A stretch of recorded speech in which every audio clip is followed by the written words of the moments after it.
The medium of anime. It's been around for a few years now. Back in the day, there really wasn't a good way to take animations made in Japan and then serialize them for Western audiences. Now, thankfully, that didn't stop many companies from trying, but beyond all the logistical, cultural, and language differences that arise when you try to market a foreign piece of media to a different audience, do you understand? anime had another crucial hurdle to overcome before it grew to prominence in the West. The fact that in Western society, animation was largely seen as something made for kids. Because of that, anime was largely marketed towards younger audiences, besides some notable exceptions, when it was first gaining popularity on this side of the world. This saw the rise of localization, anime dubs, Nothing beats a jelly-filled donut. and of course, the rise of the shonen genre. Now, shonen, for those who don't know, is a genre of anime that is targeted towards younger male audiences, usually like preteen through teenager. So with that said, how do you keep a bunch of adolescent teenage guys entertained? Softcore porn! I mean, edge. Yes, we're actually doing this. Now, what actually is edge? Well, surprisingly enough, during the writing process for this video, I ran into quite a bit of difficulty when trying to actually nail down what it is. I asked a few friends for their input with very limited success. I even looked on Urban Dictionary for possible solutions. That was a bad idea, because all it gave me was a very vague and honestly kinda inaccurate description of the concept, but honestly I don't know what I was expecting from user-generated definitions. However, after some personal speculation and countless hours of photosynthesis, I think I've finally come up with a proper, albeit not perfect definition. And now readings from the Oxford Dictionary. Edgy. Adjective. The overuse of violence or emotionally heavy themes in order to shock an audience or to appear cool. Now, the other part of this is the fact that during the process of writing this video, I actually found out that edge can take many different forms. Usually when we think of edge, we think of like the cringy side of it. You know, the I am tragedy and I know what you are, say it kind. But this ignores the existence of satisfying and well-written edge. For example, watching your unnamed MC-kun slaughtering those responsible for unmonetizable evils against a cast of cute anime girls is edgy as fuck. But you can't deny the real feeling of satisfaction and testosterone-fueled energy that comes from it. I think it's also pertinent to point out that this doesn't mean the same thing as edgy humor. The two are similar because obviously edge, but they aren't specifically the same thing. Maybe I'm a little biased because, you know, crippling depression is like my favorite kind of humor. But hear me out. Do these two clips feel the same to you? Please, Father, Mother, forgive me for leaving this world before you. What's that, miss? My will. If the manuscript isn't finished yet, there's no way I can go on living. Every man she met was horrible to her, but she managed to be kind to me. Then she was taken away from me in the most horrific way. If you answered no, congratulations, you're a normal human being. If you answered yes, congratulations, there's something extremely wrong with you. Edgy humor is different in that it's the use of edgy themes, i.e. violence and or depression, in order to make your audience laugh. Therefore, it actually diverges off of being edge itself and more or less just the use of certain themes of edge in order to get a different reaction. And because of that, the rest of this video isn't really going to be focused on that. Now, one more thing before we move on. Edge and other mature themes such as nudity or drug use aren't the same thing. However, the overuse of other mature themes can cause the same reaction as edge, i.e. pure cringe. But that brings me up to my next point. Edge runs parallel to maturity. And what I mean by that is shows like Violet Evergarden, Berserk, no not you, and pretty much the entirety of the Fate series convey some extreme violence and emotionally heavy themes, but yet they don't feel edgy. Why is that exactly? Well, from what I've found, there are generally two things that differentiate a show from being edgy and being mature. The first being intent. Now, when I say intent, I mean the author's goal when writing the violence or emotionally heavy themes. Was the scene meant to convey something about a character, or meant to highlight the horrors of said heavy subject matter? Or was it just meant for shock factor to create a cool moment? I actually found the perfect example of heavy emotional themes being used in a dignified and mature way while writing this script. In Spy Family episode 14, we get a scene where Sylvia, Lloyd's handler, explains to some captured terrorists what war is actually like. Now, quick backstory for those who don't know, Spy Family takes place during the early Cold War in Eastern Germany. Osteria. Now, obviously, given the time period, many of the characters in the main cast either fought in or were directly affected by the brutality of World War II. So when we see a bunch of early-age college students trying to assassinate West Dallas's prime minister seeking to start another large-scale war, understandably Sylvia, having personal experience from the last war, decides to illustrate to these naive kids in front of her what war is actually like. 人の肉を鍋で煮たことは敵の人間性を否定し殺し続け、それでもしかし復員後に心を病み、後悔と恥辱に涙し、ゲロを吐き、自ら命を絶った者が身近にいたことは。 See, now, here's the thing. With the context of what's actually being talked about, this scene is extremely powerful and helps shape Sylvia as a character, giving her depth while also using it to help illustrate the horrors of war and using it to convey just what is at stake if this assassination were to come to fruition. The scene's composition being almost entirely in black and white, with the only color being these little red ropes that fall down the window, are both a chilling artistic choice and a very convincing metaphor for the death brought about by the war, and also blood.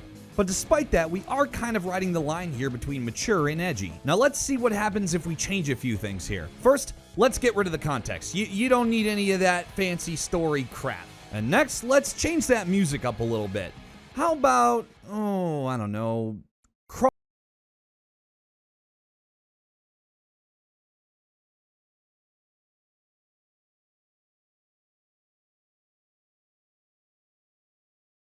and slightly unnerving scene to walking into your local hot topic. This is because by doing something as simple as changing the music and removing the context, we have now changed the intent of what I'm trying to convey. We went from wanting to build the world and convey emotions to wanting to make the audience think that we're cool. This is why scenes taken out of context in, say, an AMV come off more as edgy than mature. There's plenty more examples of this across the anime and manga world, with another one coming to mind being the I Am Tragedy panel from Tokyo Ghoul. As Giga, who I'm sure you guys all know, and if you don't, why are you watching me, said in his most recent video, You know, for the longest time, I saw this panel of Kaneki saying, I am tragedy, being passed around on the internet, and I was like, oh, cut my life into pizza and give me a plastic fork because this edge is slicing me up. You know, I can't deny, with this aesthetic and style, out of context, this line of dialogue seems to fit perfectly. But it was only after reading the manga did I find out that this is a bloody parody edit. Kaneki doesn't say anything like this in the series, but it shows that all it takes is changing a few words, a few lines of dialogue for Tokyo Ghoul to fall right down there into the depths of Edgeville. This was because, again, of a shift in the intent of the panel. This fan edit was really seeking to just be cool. Okay, so the next piece of this edgy puzzle is the execution. Now, what's interesting about execution is its relation to intent. And what I mean by that is the execution of a scene is usually meant to relay the intent of the author. However, this isn't always the case, because sometimes the execution is done so poorly that you would never even know what the intent actually was. I think a perfect example of this is literally every single magical girl anime that's come out since 2011. Now, if you've been around the anime scene for any extended amount of time, you've probably realized a trend with the magical girl genre. That 99% of them feel like they're trying to make me want to. And most of this trend can be traced back to one single show. Back in 2011, Monica Magica was absolutely revolutionary, boasting beautiful art, amazing music, and an entirely fresh new take on the extremely worn-out magical girl genre. And because of this new revitalization, every single magical girl anime decided to do the exact same thing. And outside of a couple of notable exceptions, almost every single one has failed at it. And this mostly comes down to the, now say it with me, execution. I think the best example from Monica Magica is Mommy's death. So leading up to this, things seemed to be pretty par for the course as far as magical girl shows go. We fight monsters, wear pretty dresses, use special moves that require us to shout their name. But then we come to a scene that just feels like any other. until... Now, what makes this scene so well executed is just how quickly everything happened. 1 minute we're in Franbo meets Sailor Moon, and the next minute, Mommy's just dead. No over-the-top OST, no prior foreshadowing, nothing. In an instant, the danger of the situation that they're in suddenly became real, and now you know exactly what's at stake. Compare this to, say, Magical Girl Spec Ops Asuka's death scenes. Fiery red background, excessive blood dripping from the mouth, glazed over eyes, dying character spouts some kind of deep monologue with a whispery voice, over-the-top scream. Oh, I got bingo! Now, both of these scenes have the same intent. They both serve to end a character's life, raise the stakes, give character development to our main characters, and show that the danger that the cast faces is very real. However, one is handled in a realistic and mature way, and the other is meant to deliver some kind of glorification. Or, in other words, meant to make Asuka here seem cool.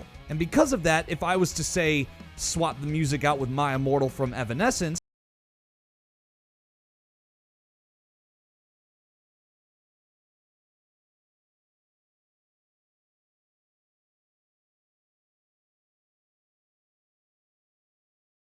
to make an incredibly long explanation short, if you write your violent or emotional scenes with good execution and good intent, then you will avoid feeling like 14-year-old me here. Yes, this is real. And if you were like me, you'll remember all the copious amounts of shitty Linkin Park AMVs that were out when this picture was taken. Trust me, the irony of wearing my t-shirt is not lost on me. Like I mentioned before, during the late 90s through early 2000s, much of the anime that made it to Western audiences were mostly targeted towards younger audiences, mainly preteen and teenage guys. So of course, almost every single anime was going to have at least some level of edge to it to appeal to the angst harbored by this demographic. Meaning the same kids who were practicing jutsus out of the back of Shonen Jump magazines were the same kids who were using Shadow the Hedgehog as a role model. Needless to say, most of the early anime fandom was heavily rooted in edge. You mean like this? AMVs, fanfictions, MySpace posts, forum threads, Tumblr accounts, DeviantArt profiles. Almost anywhere you could find weebs in the age of the early internet was filled to the brim with edgy posts, videos, fan art, and of course, comments. Now, to be fair, at this time, none of this was exclusive to anime. Music, cartoons, movies, and general pop culture was very friendly towards edgy themes and teen angst at the time. It was around this same time metal music was going through something of a golden age. Movies like The Dark Knight and Twilight were coming out, Western cartoons were taking a lot of cues from shonen anime, and being emo was seen as a sizable counterculture. However, given these conditions, when the anime community started to expand to a wider audience, it was only natural that these edgy roots would continue to permeate the Western otaku culture. And given that edgy anime is far from a bygone thing, there is plenty of content to keep the insatiable hunger of the tools inside of you satisfied. I wrote that. That's in the script. God, I fucking hate myself. I would be remiss if I didn't at least mention the huge impact that edgy shows have had on the anime community since those early days. Shows like Mirai Nikki, Tokyo Ghoul, Attack on Titan, and hell, most recently, Chainsaw Man. Now, while not all of these shows stayed extremely edgy, it's definitely undeniable the impact that they've had. I mean, if you go to literally any anime convention, I bet you won't go more than 5 minutes without seeing a Scout Regiment t-shirt or one of those Tokyo Ghoul masks. Even the staggering amount of hype that Chainsaw Man garnered over the last few months is evidence enough that Edge is alive and well for anime fans. But this begs the question though. If Edge is just cringy like many people believe, then why exactly has it been so influential? Why exactly are so many people obsessed with shows like this? Well, as I said before, Edge is actually not synonymous with cringe. Unlike me, you can't deny that at some point you've seen some over-the-top final battle where MC-kun takes his last stand after being bloodied and beaten, only for the OP to start playing and everyone watching to lose their collective minds.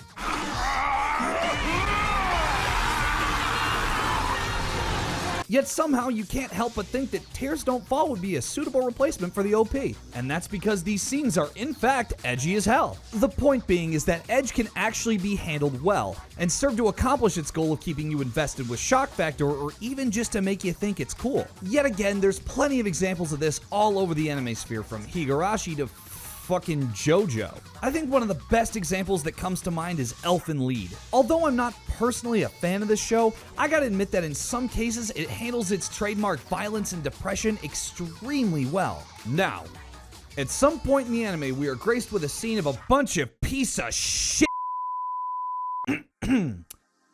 children decide to bully our main character Lucy by finding her puppy, because of course it had to be a puppy, and in true Jeffrey Dahmer fashion, they decide to brutally torture and murder it. Now, I pose the question to you. How do you think Lucy handles this situation? Go ahead, post a comment. I'll wait.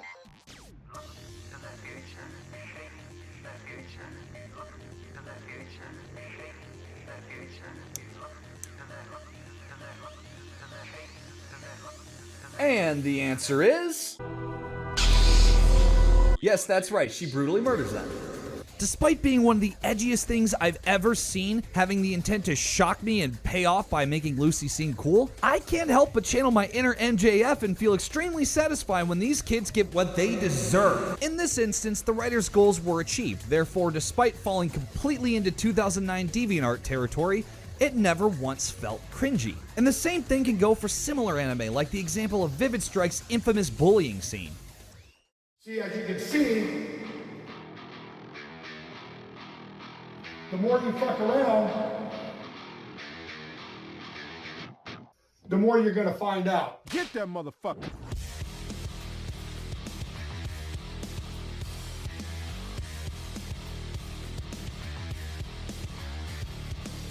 Edge was executed well, therefore when the payoff comes around, you're fully captivated and the show accomplishes its goal of being cool. Obviously, this idea isn't solely relegated to anime with a high focus on Edge. Other shows like Naruto, Overlord, and about a billion others have done similar things to great success. Hell, I'm pretty sure the entire genre of isekai is completely based off the idea of trying to accomplish well-executed Edge. For better or worse.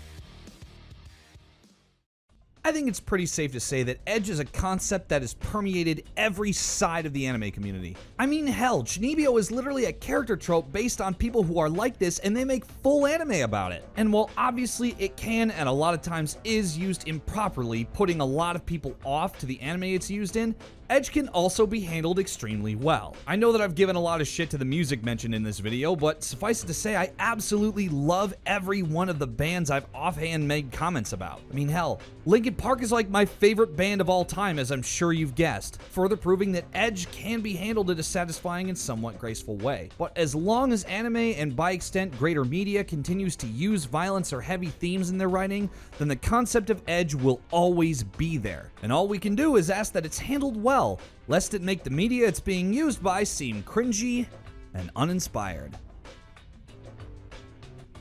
Wow, that video took forever to make. It's been a few months since I've talked to you guys. How you guys doing, you know? How have you been? As you can tell, it's even been a few weeks, months, whatever, since I recorded the video, because my background is a little bit more full now. If you wanted my excuse as to what took so long, it's because I work pretty much full-time now. So it's gonna take a little bit longer for me to get videos out from here on out. I will try to be as consistent as I possibly can. I'm still gonna be shooting for that one big upload every month, but again, just bear with me, since especially the holiday season is coming up upon us. I have had a lot less time to myself. Therefore, like I said, the videos will kind of get done when they get done. You should totally leave comments, likes, subscribes, all that fun stuff, and that's pretty much all I got. I'm not going to waste much more of your time here because this video is already ridiculously long, so either way, I think I'll see you guys in the next video. Bye.